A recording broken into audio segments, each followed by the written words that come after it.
It's story time, Bumblebee, and I hope you're ready to gather around the campfire for these freaky tales because they are gonna be the top 10 terrifying urban legends with historical backgrounds. Paranoia at the ready, and let's go. I want to start off with our most famous story, Charlie No Face. The legend had it that a figure called Charlie No Face with a mutilated body lurked around abandoned train tunnels at night and made electricity go haywire with his very presence. His real name was actually Raymond Robinson, and he had suffered a severe accident involving an electrical line in his youth. His nose, lips, ears, and eyes were melted, his arms were maimed, and one of his hands was blown clear off. But he didn't do any haunting. In fact, he was friendly and would occasionally let curious teens take pictures with him in exchange for cigarettes.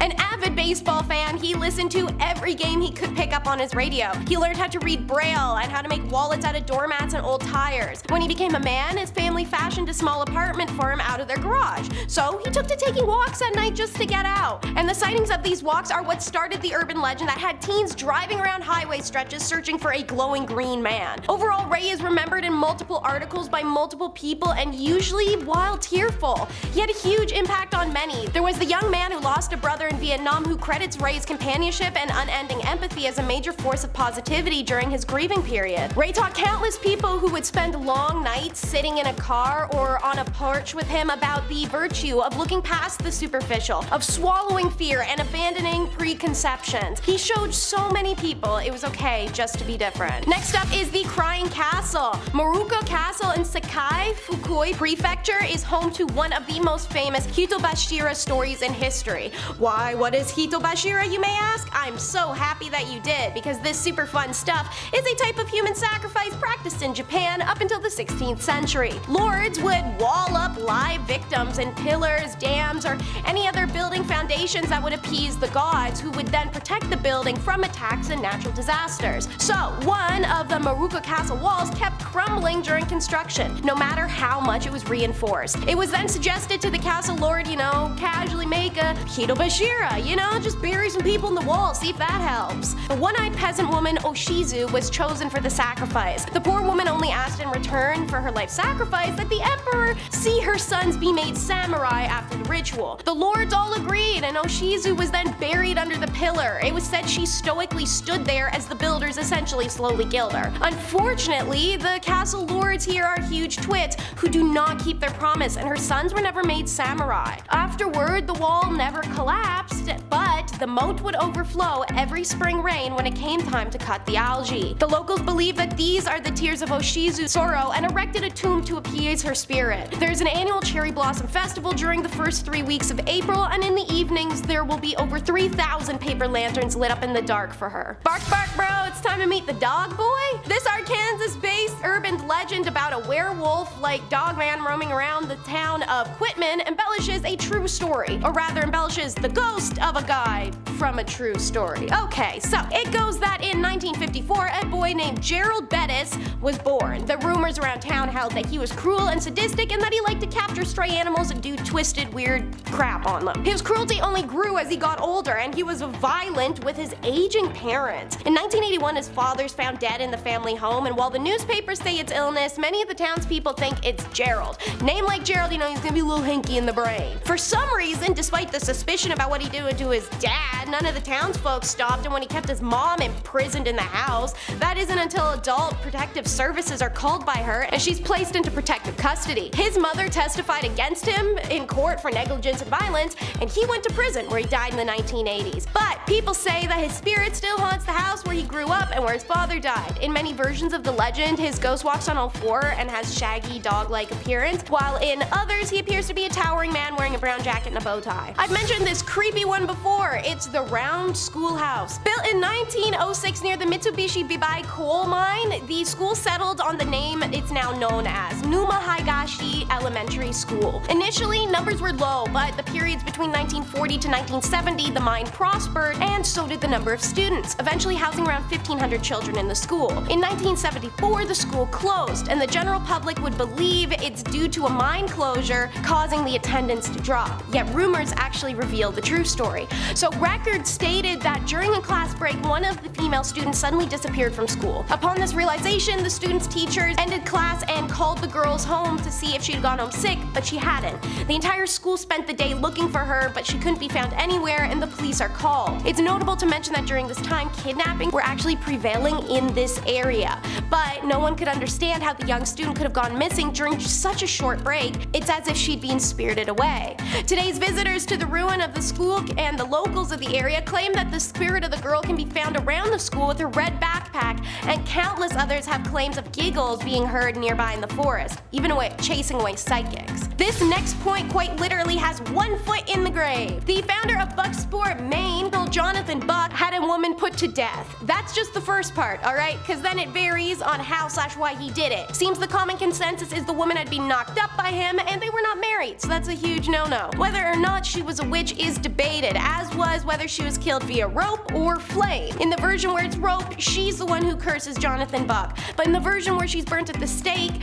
when her corpse's leg kind of falls off, her kid runs up, grabs it, curses the bastard father, and then runs away with mom's leg, never to be seen again. Whatever the story, what Bucksport is left with these days, 75 odd some years later, is a pointy leg-shaped stain on an obelisk of granite in a hilltop graveyard on Main Street, dedicated to the founder of the town. It hangs right below his name like a stocking on a fireplace. A nearby sign explains the legend and the strange marking, and his heirs had tried to clean the foot off the stone and are said to have replaced the monument twice, but the foot keeps coming back. Many visitors note another stain high up on the monument in the shape of a sideways heart. This may signify confirmation that Buck either had a secret love of the witch or of women's feet. Let's get lit with the Cape Henlopen Lighthouse. Ships kept getting lost and sunken at sea. Silly ships, don't you know your job is to not get lost and to float? Well, obviously they needed a hand, so it necessitated the construction of a lighthouse on the north side of the Great Dune. Originally constructed between 1765 and 67, the shallow base was fine at first, but then several tons of bush had to be packed in around the tower in 1905 to reinforce the foundation. Beginning in 1914, due to general erosion of the nearby shoreline, it simply cost too much to maintain, and it was abandoned by 1924. For 2 years, the old abandoned lighthouse stood, clinging to what little remained of the Great Dune before it collapsed into the sea on April 13th of 26.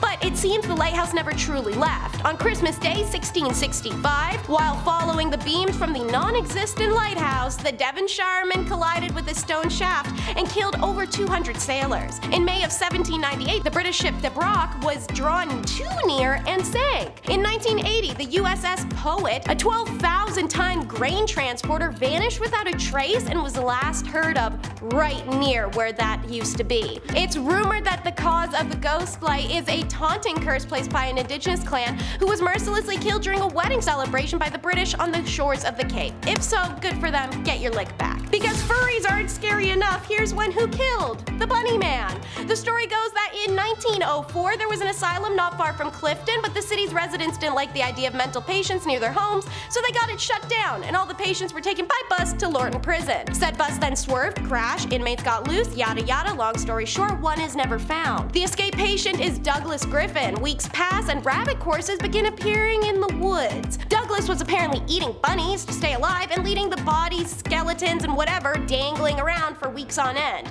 A second search for him turns up the remains of a man killed in a similar manner and hanging from the trees surrounding the bridge like the bunnies. The dead man's name was Marcus Walster, and the police named the missing prisoner, Douglas, as the suspect in the death. While there was never an asylum in Clifton, what there was some compelling evidence that Bunny Man existed. October 19, 1970, a couple was parked in a driveway not far from the train overpass when a man dressed in white with something on his head whipped an axe at their car window. On October 22nd the same year, an Air Force cadet and a girl on Geneva Road in Fairfax were having a little makeout session when they also had a hatch thrown at their car by a man in a white suit and long bunny ears. Then, on October 30th of 1970, neighbors on Geneva Road reported seeing a man in a bunny suit hacking away at a house under construction, but when he was confronted by security, he ran away. Police investigated, but they never found any evidence of a bunny man in the area, and after a few weeks, it was filed away forever. Now it's some kind of creepypasta. Next time you visit Hawaii, which you shouldn't because their natives are begging you not to, watch out for night marchers. Folklore describes them as a group of spirits traveling with ancient Hawaiian chieftains, gods, or goddesses as they march down the mountainside after sunset. The procession is often accompanied by the sounds of conch shell,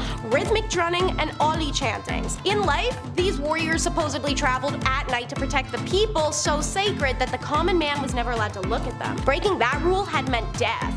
According to Hawaiian myth, if someone happens to encounter the night marchers, they must lie face down on the ground, shut their eyes, and pretend to be dead to literally have any remote chance of survival, and even then, it's slim. If the night marchers are not merciful, you'll hear a shriek of oi ai, which means let him be pierced and death will follow. However, if the person is lucky and related even distantly to any of the night marchers, they'll be spared. They'll instead hear a shout of naiu, which means mine, indicating one of the words is recognized, he's descended, and their procession will pass. The night marchers were first spotted in 1883, described in archives as a mighty phantom army, proudly led by the king of Kamehameha, pacing angrily about the big island of Hawaii. Both locals and visitors report bright torches spotted in the darkness of these areas and in dense jungle with no trails. Get ready for a nightmare because Freddy Krueger came to life. There's a small ethnic group local to Southeast Asia, the Hmong people. They've been oppressed for years by various countries, and they fought with the US during the Vietnam Civil War. As you know, the US lost, and the North Vietnamese were gearing up to kill the Hmong people. So the US airlifted a bunch of their families to the US to primarily reside in California and Minnesota. One of the recent immigrants was a young man who was perfectly healthy but suddenly died in his sleep, screaming and wailing during a nightmare.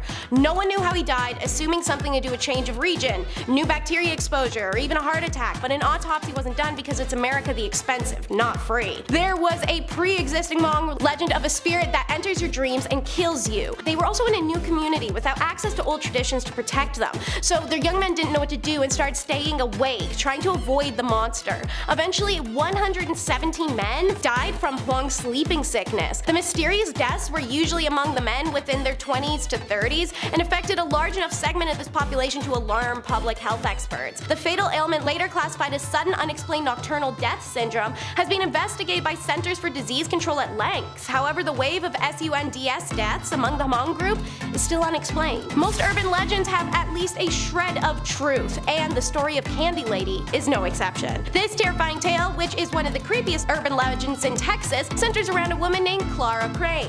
Her husband was an older gentleman by the name of Leonard Gilbert Crane, and he was a farmer. He was also present when their only daughter died during a cropping accident in their own fields. Clara never stopped blaming Leonard for it, especially when she found out he was drunk during the accident. 2 years later, Clara snaps and laces her husband's favorite candy, caramel, with toxins. The next day, Clara is taken into custody after neighbors saw her acting a little funny, called police, and they found the body. Instead of receiving life in prison, Clara is incarcerated in North Texas Lunatic Asylum, where she made a rag doll out of bed sheets and sang to it every day. Made her the perfect candidate to be labeled stable and released prematurely in 1899. There was no aftercare in those days, so no one knows where she ended up. But according to local lore, the young adults of Terrell, Texas began to go missing near the old Crane property in 1903. As some hit adulthood, they confessed to the town and adults as a whole that they had been eating candy left on their windowsills with a note from the Candy Lady. So parents started to wonder if perhaps others had met a nefarious end when they vanished. Oh, don't forget, the local sheriff also vanished, and then his body was found in a ditch. Forks were stabbed into his eyes, and his pockets were stuffed with candy. And naturally, a town farmer came across dozens of rotted teeth scattered in a field. Was this a story crafted by clever parents to scare their kids into not taking candy from strangers? Or perhaps an old ghost story used as a cover-up for heinous crimes? Or maybe the Candy Lady is real after all and is out looking for her next victim right now. Thank you so much for watching, everyone. I hope you enjoyed. Be sure to like and subscribe if you love spooks, chills, thrills, and history, and comment down below what your favorite urban legend may be. Mine is Milk White. I haven't read it in years, but it's stuck to me.